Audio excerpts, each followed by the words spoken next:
మనిషి డబ్బు వెనకాల పరిగెడుతున్నాడు, సంతోషం కొరకు ఇది.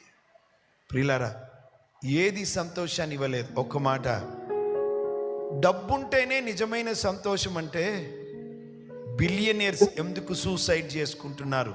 ప్రశ్న వినండి. డబ్బుంటేనే నిజమైన సంతోషం అనుకుంటే ఎందుకు బిలియనీర్స్ సూసైడ్ చేసుకుంటున్నారు? కొంతమందికి పేరు ప్రఖ్యాతలు వస్తే అదే నిజమైన సంతోషం అనుకుంటారు.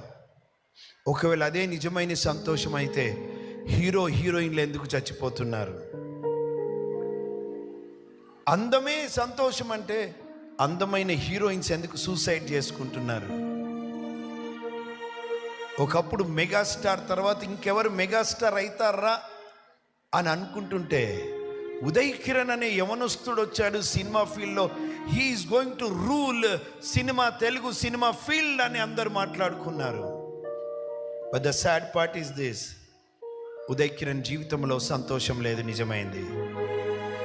యవనస్తుడు, మంచి భవిష్యత్తు ఉన్నటువంటి తన ఫీల్డ్లో ఉన్నటువంటి యవనస్తుడు ఆత్మహత్య చేసుకొని చచ్చిపోయాడు. ఇక్కడ కూర్చున్నటువంటి వారు, if you are running after money, running after fame and name, stop. ఇవి నీకు సంతోషాన్ని ఇవ్వలేవు, నీ సంతోషాన్ని ఇవ్వలేవు.